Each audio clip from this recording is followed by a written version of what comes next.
Dear students, welcome to the next session of corporate communication. And in today's session, we are going to discuss about resume. Now, we have already discussed about resume in our first semester classes, and we did not go in detail then because it was just about employment communication, and resume is one of the things. And we had discussed then in the first semester about the difference between a biodata, a resume, and a CV. And just to give you a glimpse of what a resume is, we are going to have a detailed discussion. But today's discussion would revolve around the structure of the resume and how your resume has to be built by you as an individual, and what are the elements which are supposed to be part of the resume. And simultaneously, in today's session, we are also going to see is how to write an application letter. Even application letter has been taught to you during the first semester, but that was through a oral communication. But today we are going to actually see what is the structure of how an application has to be written, and we will also look into one of the examples with respect to application letter. Now, what is an application letter or a cover letter? Applications are commonly invited for posts that are vacant in business or government organizations. Now, whenever there is a vacancy, the private companies or the business organizations or the government offices would call for a vacancy, and this can be in the form of internet, or this vacancy can be advertised in the form of internet or newspapers or any other media. And the person who is applying for it has to apply through a proper channel. Now, the proper channel is you need to write the application letter or the covering letter. Now, a letter of application, either in response to an advertisement or in the form of self-initiated proposal, are called as solicited or unsolicited letters of respectively. Now, what is a solicited letter is when the organization, when the business organization or the government organization call for a vacant position to be fulfilled, they are asking you to apply for that particular position, and that is called as a solicited letter. Now, unsolicited letter is when you initiate as an individual, and you are sending it as a proposal to the business organization or a government organization. Hey, look, I am a good talented person and please hire me. So there you are writing an unsolicited letter. So we move on. We concentrate more onto the structure of our application letter. The first and foremost thing is it should have the basic, and very important is your full address. You as an applicant should have the full address, and a date should be mentioned there. Now, the date, on the date which you are writing, you need to make a mention of that, and a full address with a pin code is something which you should have it on the covering letter. The next is name and full address of the employer or the concern. Now, what happens when you are writing the beginning of this semester? If you remember, we had one application letter been written by you, and we had seen the format where from to and is to be. Now, from is obviously you are writing about your name and address, but whom are you addressing it to? What is his designation there? And if it has been mentioned in the advertisement, you need to make a mention there. And if the name is not mentioned in the advertisement, you're not supposed to mention the name there. Only whomsoever, if it is a HR manager, or if it is a finance manager, or if it is a marketing manager, you need to address it to the marketing manager, and the name of the company and the place of the company. Now, next important is salutations. Now, what does this mean is obviously you are going to address with something with respect to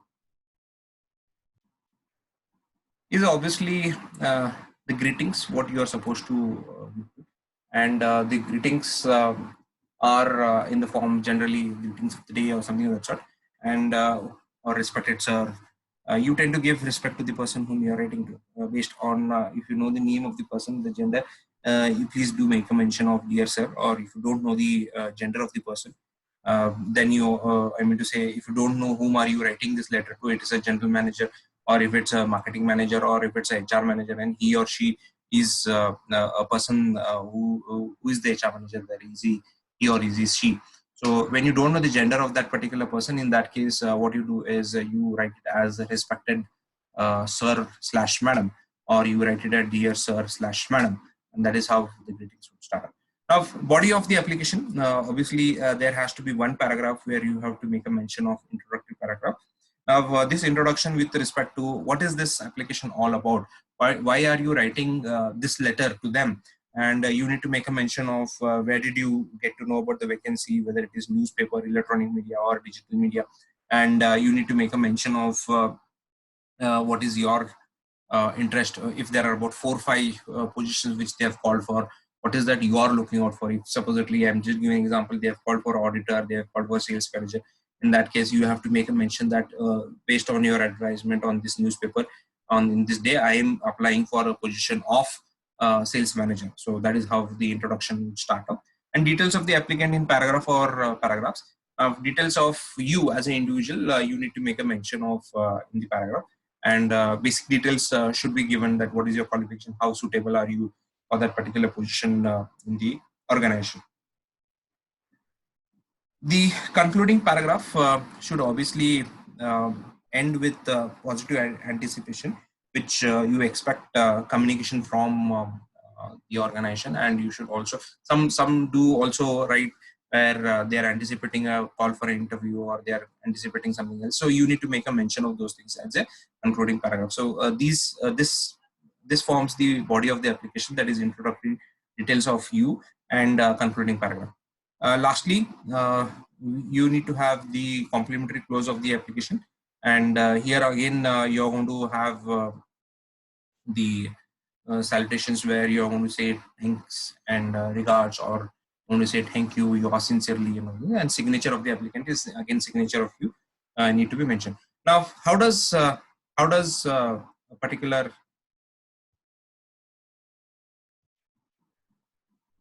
application letter look like? But before that, some hints for you for the building up of cover letter or a building of application letter.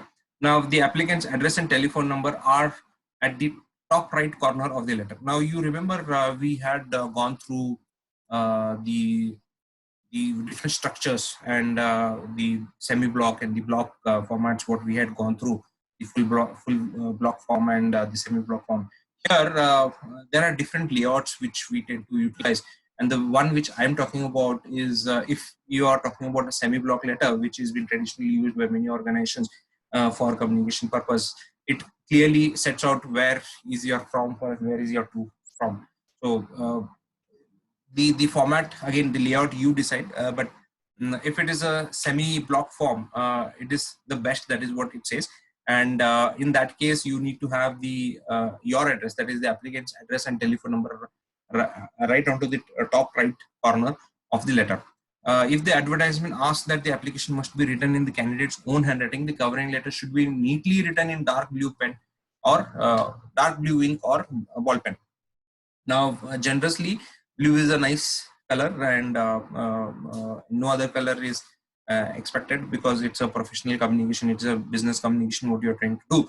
If the advertisement has asked you to write it down in terms of in your own handwriting, then you have to use the blue ink.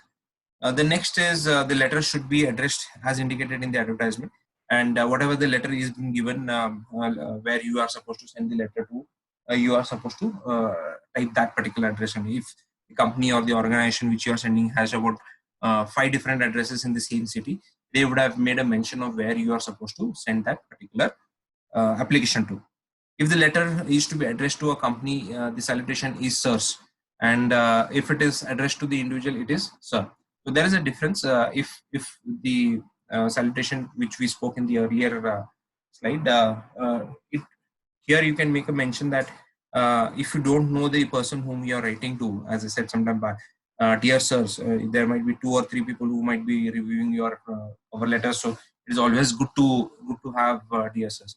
And if you know the person is an individual, in that case you can always mention dear sir or respected sir. The complimentary close of an application letter is yours faithfully. That is what we generally tend to use in our regular letters. Original documents like certificates are never enclosed with the application. Only certified copies are enclosed. So what you are supposed to do is the true copies of that, that is the photocopies of that, you can enclose with the cover letter, and the original documents can be produced at the time of the interview. This is how opening of the and the closing of the letter can be done. This is just an example to show you. The opening of the letter is, I would like to apply for the post of system administrator in your firm, advertised in the Indian Express of March 22. So here what they are trying to say is Now there is a vacancy for system administrator, and the firm, whichever firm you need to, if the firm's name is been mentioned there, should be mentioned in the advertisement. But what happens here is which newspaper and what date makes a mention, and what designation are they looking out for. So that is something which the companies have to look out for. Then the conclusion remark is obviously, the concluding remark is obviously I write this in the belief that my qualification and experience will merit your consideration. So here you are emphasizing on two things. One is obviously the qualification, and second one is obviously the experience. So based on these two things, we go ahead and write the concluding remarks. Now this is the example. This is how the covering letter looks like. Now this has been this is a semi-block format. What you see here is onto the right hand side is your person who sent the letter, his address is been mentioned here, and what you see onto the who address is been mentioned here, which is the managing director and G Communications, Deen Dayal Marg, Lucknow, and the pin code is been written there. Now how do you start? Dear sir, madam, your advertisement for the post of whatever the post, and in Times of India of dated, so whatever date is been mentioned, interests me because I think I have the kind of training and experience which you expect in a person you are looking out for. I have indicated details of my qualification, experiences, etc. in the enclosed resume for your kind perusal. But should you require any information, please do let me know. I shall be glad to give you either in person or by post as you wish. And as you see here, this is the body of the covering letter. Talks about the opening as well as the closing. The opening here starts with what is the post and where has this person sees and what dated. And the closing is I shall be glad to give it either in person. So whatever information you need, any additional information which you need, I would be happy to give you. Now what you see here is obviously the name of the person. So he writes it as yours truly, and he further writes his name in detail. Now what's more important in this covering letter is what here is your resume. Now if any enclosures, supposedly in the form of the resume, or if you have any other things attached, please do make a mention of in the covering letters. So the person who is reading it can understand that there is an enclosure along with this covering letter, and makes more relevant to read this. So this is the basic of covering letter, and this is the structure how a covering letter would look like. Now the next important thing is resume, and we are going to see what is a resume. We have already discussed about resume. So I'll straight away get into the definition of what is a resume. A resume is a summary presentation of person's background, employment qualification, and intended career plan. Now, whatever a person would want to do in terms of his career, he's trying to project himself, and based on his past experience, his past education, his academic qualifications, and his background, he's trying to project himself as a candidate who can be hired for a particular job. So let's look into what is the purpose of resume. The purpose of resume is to pass the employer's screening process. The basic requisite is what companies do look out for is educational level and years of experience. And next one is to provide contact information as an updated address and a telephone number that will always be answered during business hours. So what you are supposed to do in your resume, you have to make sure that your resume has a telephone number and updated address where they would want to communicate. Now, the contents of a resume, this is where I would want to emphasize a little more. And the contents of the resume are like this. The first thing is name, address, and phone number. The career objectives, education, experience, interest, personal details, and a declaration. Now, we'll go in detail in all of them. And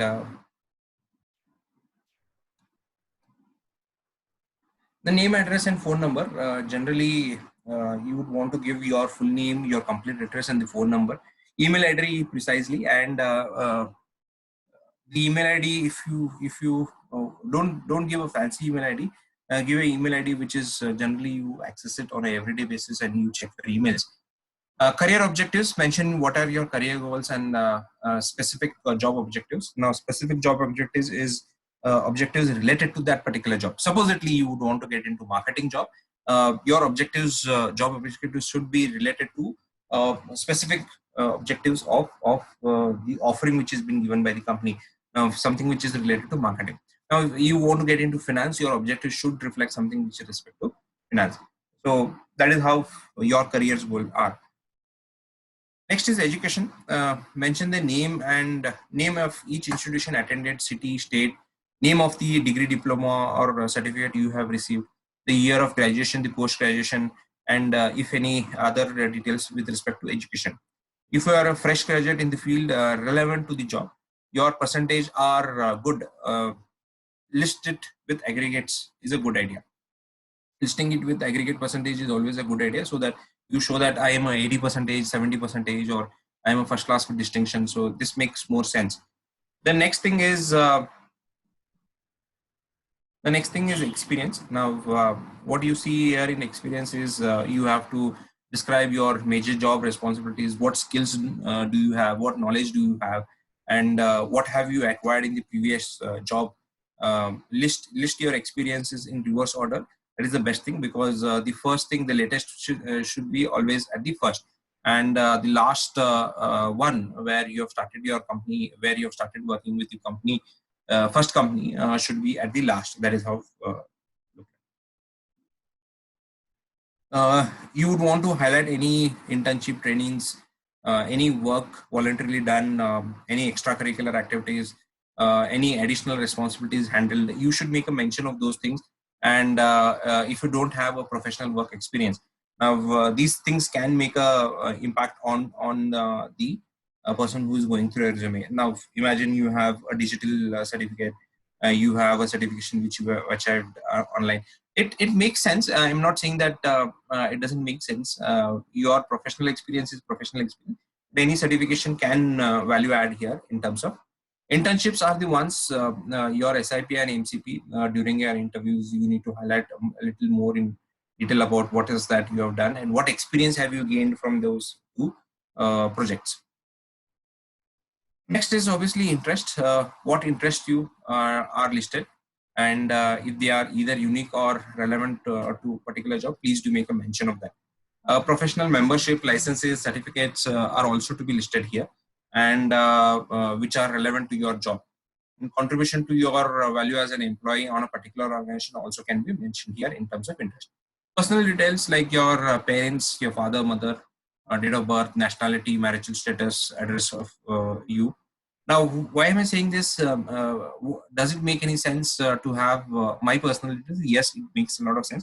What are my parents? Where are they? And what is my date of birth? The nationality which I belong to. The marital status also, because there are some companies who look into the marital status, they are always looking out for a person who is single, or if they are looking out for a person, because some organizations, some profiles require you to be married. So reason being, they say that people are more matured when they are married because they have a lot of additional responsibilities, and marital status is something becomes very important in your resume. Corresponding address should be mentioned on the top of the resume, and if any permanent address, like if I am in Bangalore, my corresponding address is from Bangalore, and I am from Hubli. In that case, my permanent address becomes in Hubli. In that case, the permanent address should be mentioned in the personal details, and the corresponding address should be mentioned in the top of the resume. Last one is declaration, and declaration should be written that the information which is written in the resume is true, and the person is responsible for any mistakes, and it should be signed by the candidate or yourself, and also mention the date and place when you have signed it. So this is with respect to the contents of the resume. Let's move in and let's look at some of the tips for writing the resumes. There are about 7-8. Let's go through each of them. Always put the essential things first. Arrange the information within each item with your career objective in mind. Now, when you're looking at something with respect to sales, what is that you have done in your career in terms of your education, in terms of your qualification, in terms of you need to make a mention in, you need to support it, and the only essential things should come first there, and you can highlight those. Emphasize your skills, accomplishments, and levels of responsibility attended. Supposedly, you have taken up uh, certain additional responsibility during your college days. Maybe you are part of a fest and you led it from the front. You need to show them how difficult was it and what are the levels of responsibility you have attended during that. You can make a mention of that, those things in the resume. Use reverse sequential order, meaning that when items are listed by date, the most recent should come first. As I said sometime back, talking about the experience and talking about the qualification, the most important thing should be at the first. I mean to say, your post graduation in terms of your education qualification, your recent experience should be onto the top, and you should highlight more about that. The contents of the resume or CV should be completely accurate and honest. So make sure that your resume has everything which is in terms of right. Mention anything special that can add weightage to your candidature. It could be in the form of, I just said sometime back, is if you have undergone any of the trainings, if you have undergone any of the internships, if you have undergone anything which with respect to, supposedly you're attending a job in the retail industry and you've done something in the retail, maybe a 5 days program which some of the business organization providing retail, then you can make a mention of those things, because that will have an added advantage saying that, hey, look, I do understand the retail. Or if you have undergone something in terms of an internship in a retail industry, you can always highlight those things during the conversation while you're having. Mention anything special that can add, as I said in the back. Use a clear font and a font size that is easy to read. Now, generously, we use a Times New Roman and a 12 font size, which is a standard one, and it is not too very small and it is not too very large, which people can ideally read it. Seventh one, a resume should not be more than 2 or 3 pages, and it should be shorter for fresh graduates. Now, we have discussed and we had deliberated why a resume should be 2 pages or so, and during our discussions in the first semester. Now, generally, resumes are the ones which give you a glimpse of what is your candidature like, and the lengthy ones are not appreciated. And what happens if you're a fresh graduate, if you're a fresher in that case, you need, your resume should be much more shorter in that case. And abbreviation should be avoided. No abbreviations are required there at all in your resume. So if there are any abbreviations, so convert it into a full-fledged word and please write it down. Now, next, what is that we are going to look into is how does a resume look like? Now, resume look like this. Now, what we are going to see here is the basic thing, and quickly I'll just highlight these things. Resume should have your name, you should have your address, your email ID, and your phone number in detail. Now, if you have a mobile as well as a land phone number, the land phone number should have a code. Like for Hubli, it is Hubli Dharwad is 08361. Sorry, it is 0836, and for Belgaum it is 0831. So if there is a residence number, just make sure that the residence number has a code. Now, objective has to be mentioned there, and the objective should be with respect to the job which you have applied for. So this makes more important. Being a committed team player, want to be a part of renowned organization, contribute. So objective again, it's your career objective based on your career goals. Now, what you see here is expertise summary, and summarize it in maybe a 2-liner or a 3-liner, which can emphasize on what is your expertise as a summary. We move on to the next thing. Obviously, here you're going to make a mention of the professional, as I said sometime back, some of the skills which you need to highlight. These are well-developed and effective communication. Now, these are all the skills as a summary where you need to make a mention. Further, we look into the professional qualification, and as I said sometime back, the most recent should be the first one. And if you have gone through any of the trainings, please do make a mention of the trainings which you went through. Any projects which you have undergone, please do make a mention of those things. Again, the latest one should be on the top, and the last one should be at the least.